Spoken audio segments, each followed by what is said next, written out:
તહેવારો આવે એટલે નવી નવી રેસીપીઓ ઘરમાં બનતી હોય અને ખાસ કરીને નાસ્તા બનતા હોય, હેલ્ધી બનતા હોય તો કેવી મજા આવી જાય. હેલો ફ્રેન્ડ્સ, તમારું સ્વાગત છે ઘરનું જ કિચનમાં. આજે આપણે બનાવીશું ઘઉંના લોટમાંથી 100% ક્રિસ્પી કુરકુરો ચા સાથે અને મહિનાઓ સુધી ખવાય તેવો એકદમ હેલ્ધી ક્રિસ્પી નાસ્તો.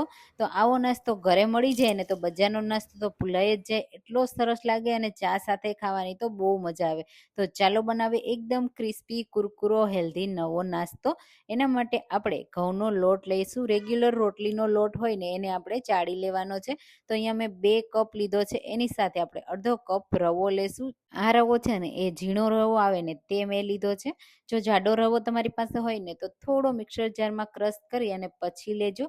મિક્સ કરી લેશું તો આપણો આ નાસ્તાનો લોટ તૈયાર થઈ ગયો છે. હવે એમાં મસાલામાં મીઠું એડ કરીશું સ્વાદ પ્રમાણે, અને ખાસ કરીને ચીલી ફ્લેક્સ, એનાથી બહુ સરસ એવો ટેસ્ટ આવશે. તો અડધી ટીસ્પૂન અથવા સ્વાદ પ્રમાણે એડ કરવાનું. સાથે 2 ટીસ્પૂન સફેદ તલ અને અજમા એડ કરીશું. અજમા છે ને એના લીધે ક્રંચ છે ને એ પણ આવશે, અને સાથે અજમાના લીધે પાચન પણ હળવું રહેશે તો અને ફ્લેવર પણ આવશે. તો જરૂરથી એડ કરજો. અડધી ટીસ્પૂન જેટલા મેં એડ કર્યા છે. મિક્સ કરી દેશું. અને હવે મોણ માટે આપણે તેલ એડ કરવાનું છે. તેલને આપણે ગરમ કરીને લેવાનું, જેનાથી જે આ નાસ્તો છે ને તમે મહિનાઓ સુધી પણ રાખશો ને બિલકુલ નરમ નહીં પડે, ક્રિસ્પી રહેશે અને ખસ્તા પણ બનશે. તો મેં અહીંયા 3 ટેબલ સ્પૂન તેલ લીધું છે. તેલને આપણે ગરમ કરી લેશું. તો આ રીતનું હલકું ગરમ થઈ જાય ને બસ ત્યાં સુધી જ આપણે એને ગરમ કરવાનું છે. તો હવે ગેસની ફ્લેમ બંધ કરીશું અને હવે આપણે ગરમ હોય ને તેલ ત્યારે જ આ રીતે મોણ એડ કરી દેવાનું. અને પહેલાં જો તમને ગરમ લાગે ને તો પહેલાં આ રીતે ચમચીથી મિક્સ કરી દેશું, અને હલકું થોડું ઠંડુ થાય ને એટલે પછી હાથથી સરસ રીતે લોટના દરેક દાણામાં તેલનું મોણ લાગી જાય ને ત્યાં સુધી મિક્સ કરવાનું છે. તો એનાથી લોટનો કલર ચેન્જ થઈ જશે અને મુઠ્ઠી પડે ને એવું આપણે મોણ એડ કરવાનું છે. તો એ ખાસ ધ્યાન રાખવાનું. જો આ નાસ્તા બનાવતી વખતે 2-3 વસ્તુનું તમે ધ્યાન રાખશો ને તો 100% ક્રિસ્પી અને ખસ્તા નાસ્તો તૈયાર થશે. તો આવો ઘઉંના લોટમાંથી હેલ્ધી ટેસ્ટી ક્રિસ્પી નાસ્તો ક્યારે બનાવ્યો છે કે નહીં મને કમેન્ટમાં જરૂરથી કહેજો. અને મારી રેસીપી તમે કઈ સિટીમાંથી જુઓ છો ને એ પણ મને જરૂરથી કહેજો. હવે અહીંયા તમે જુઓ, મેં લોટને આ રીતે મોણ સાથે મિક્સ કર્યો ને હાથથી આ રીતે મુઠ્ઠી બાંધું છું ને તો સરસ મુઠ્ઠી બંધાઈ જાય છે. બસ એટલો લોટમાં આપણે મોણ એડ કરી મિક્સ કરવાનું છે. હવે લોટને બાંધતી વખતે એ પણ ખાસ ધ્યાન રાખવાનું કે આ રીતનું હલકું ગરમ પાણી એડ કરવાનું. એના લીધે શું થશે કે રવો ઝડપથી ફૂલશે અને આપણે જે નાસ્તો બનાવીએ છીએ ને એ 100% ક્રિસ્પી બનશે. આ 2 ફાયદા થશે. તો જરૂરથી હલકું હાથથી આંગળીથી ટચ કરી શકાય ને એવું ગરમ પાણી લેવાનું છે અને પછી જ એનાથી લોટ બાંધવાનો છે. જો વધારે પડતું ગરમ પાણી હોય ને તો તમારે થોડું થોડું એડ કરવાનું અને પછી મિક્સ કરવાનું. પણ તમે બસ હલકું ગરમ પાણી એડ કરીને લોટ બાંધશો ને એટલે પરફેક્ટ જ બંધાશે. અને હવે આ લોટને બાંધતી વખતે ખાસ આપણે થોડો લોટ કઠણ બાંધવાનો, બહુ વધારે પડતો પણ કઠણ નથી બાંધવાનો, કારણ કે રવો જે ફૂલશે ને એના લીધે કઠણ થઈ જશે. પણ એકદમ નરમ કે ઢીલો લોટ નથી બાંધવાનો, એ ખાસ ધ્યાન રાખવાનું. નાસ્તાને જો 100% ક્રિસ્પી ખસ્તા કુરકુરો બનાવવો હોય ને તો હવે આ રીતે મસળતા જશું અને થોડું થોડું પાણી એડ કરતા જશું અને લોટને બાંધી તૈયાર કરીશું. તો આ રીતે થોડું થોડું પાણી એડ કરશું ને એટલે સરસ એવો કઠણ લોટ બાંધી તૈયાર થશે. તો અહીંયા સરસ રીતે આપણે લોટ બાંધી તૈયાર થઈ ગયો. તમે જુઓ કેટલો મેં કઠણ બાંધ્યો છે. એકદમ કઠણ પણ નહીં અને સાવ નરમ પણ નહીં, એવો લોટ બાંધવાનો છે.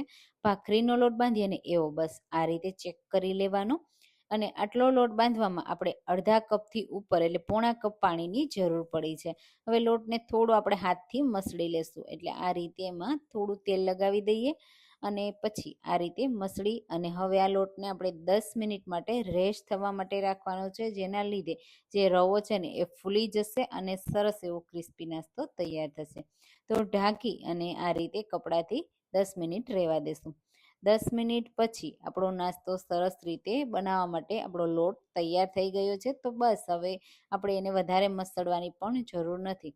આ રીતે તમે જુઓ સરસ રીતે રવો ફૂલી જઈને પછી જ એમાંથી આ રીતે નાની નાની સાઈઝની પૂરી તૈયાર કરવાની છે.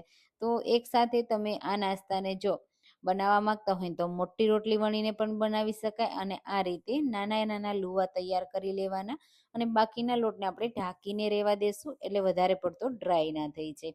અને આ પૂરી વણતી વખતે ખાસ એ ધ્યાન રાખવાનું કે તમારે એમાં કોરા લોટનો યુઝ નથી કરવાનો કે તેલનો યુઝ નથી કરવાનો. માત્ર આ રીતે વણતું જવાનું અને ફેરવતું જવાનું. તમે જુઓ હું વણું છું અને ફેરવું છું. બસ છે ને એકદમ આસાન વણાઈ જશે, બિલકુલ પાટલીમાં ચોટશે નહીં અને સરસ રીતે પૂરી તૈયાર થશે. હવે આ પૂરી વણે ને ત્યારે આપણે એને બહુ જાડી નથી વણવાની અને એકદમ પતલી પાપડ જેવી પણ નથી કરવાની. જેટલી રોટલીની આપણે થિકનેસ રાખીએ ને બસ એવી જ રાખવાની છે. હવે પૂરી ફૂલે નહીં ને એના માટે આ રીતે તમે કાંટા સ્પૂનથી થોડા વચ્ચે કાંટા લગાવી દો ને એટલે સરસ રીતે ફૂલશે નહીં. સાથે આ રીતનું કોઈ પણ કટર હોય ને એનાથી કટ કરી દેવાનું. તો હું અહીંયા ટ્રાયેંગલ શેપ આપું છું ને તો આ રીતે ટ્રાયેંગલ શેપમાં કટ કરું છું. હવે આ નાસ્તો આ રીતે ટ્રાયેંગલ શેપમાં તૈયાર થશે. જો તમે મોટી રોટલી બનાવી એકસાથે ઘણો બધો નાસ્તો કરવાના હોય ને તો એ રીતે તમે તમારા પસંદ પ્રમાણે શેપ આપી શકો છો. તો આ રીતે આપણે પહેલાં બધા નાસ્તાને બનાવી લેવાનો અને પછી આપણે એને કટ કરી લેવાનો. તો આ રીતે હું બીજી પૂરી પણ તમને બતાવી દઉં. તો આ રીતે પેટર્ન રાખવી હોય ને તો પણ તમે તૈયાર કરી શકો છો. હું આ રીતની બધામાં પેટર્ન રાખીશ એટલે હું આ રીતે કટ લગાવું છું. તો પણ બિલકુલ નાસ્તો ફૂલશે નહીં, પૂરી ફૂલશે નહીં અને ક્રિસ્પી બનશે. અને આ જ રીતે બાકીનો પહેલાં બધો બનાવી લેશું અને પછી એને ફ્રાય કરીશું. તો ફ્રાય કરવા માટે મેં અહીંયા તેલને ગરમ થવા માટે મૂક્યું છે. તમે જુઓ ગેસની મીડિયમ ફ્લેમ મેં રાખી છે અને આ રીતે લોટ એડ કરીએ ને તો થોડી વાર રહીને ઉપર આવે છે. પછી આ રીતે તમારે એકસાથે જેટલો નાસ્તો ફ્રાય કરવો હોય ને એટલા ટ્રાયેંગલ એડ કરી દેવાના. તો એકસાથે ઘણા બધા ટ્રાયેંગલ તમે એડ કરી શકો છો. પહેલાં બનાવી લો, વણી લો અને પછી તમે આ રીતે ફ્રાય કરો ને તો પણ ચાલશે. પણ જ્યારે તમે વણી અને પછી એકસાથે ભેગી જો ફ્રાય કરવાના હોય ને તો તમારે એને ઢાંકી દેવાનું એટલે ડ્રાય બહુ ના થઈ જાય. એટલે જ્યારે આ નાસ્તો ફ્રાય થયા પછી ઠંડો થાય ને તો બહુ કડક ના થઈ જાય એટલા માટે. હવે આ રીતે ગોલ્ડન કલર આવી જાય ને ત્યાં સુધી ફ્રાય કરવાનું છે. તો 2 થી 3 મિનિટમાં સરસ ગોલ્ડન કલર આવી જશે અને તેલમાં આ રીતના બબલ્સ પણ ઓછા થઈ જશે. બસ ત્યાં સુધી આપણે એને ફ્રાય કરવાનો છે. પછી આ નાસ્તાને તમે કિચન પેપર ઉપર કાઢી લો અને ઠંડો કર્યા પછી એરટાઈટ ડબ્બામાં અથવા કોઈ પણ ડબ્બામાં ભરશો ને બિલકુલ નરમ નહીં થાય, ક્રિસ્પી જ રહેશે અને ખાવામાં ખૂબ જ હેલ્ધી પણ બનશે. તો ઘઉંના લોટમાંથી આવો ક્રિસ્પી નાસ્તો જરૂરથી ટ્રાય કરવા જેવો છે. તમે જુઓ અવાજ સાંભળતા જ તમને ખબર પડી જશે કે કેટલો ક્રિસ્પી કુરકુરો નાસ્તો તૈયાર થયો છે. તો આ નાસ્તાને તમે ચા સાથે અને નાની મોટી ભૂખમાં ગમે ત્યારે ખાઈ શકો. તમે જુઓ કેટલો ક્રિસ્પી કુરકુરો બન્યો છે. ઉપરથી મેં અહીંયા ચાટ મસાલો સ્પ્રિંકલ કર્યો છે. ઓપ્શનલ છે, તમારે કરવો હોય તો કરી શકાય. અને હાથથી તોડીને બતાવું તો તમે જુઓ કેટલો ક્રિસ્પી ખસ્તા નાસ્તો તૈયાર થયો છે. તો તમે પણ આવો ઘઉંના લોટનો હેલ્ધી નાસ્તો જલ્દીથી ટ્રાય કરો. મને કમેન્ટમાં કહેજો કે તમને આજની આ રેસીપી કેવી લાગી. ચાલો ફરી મળીશું.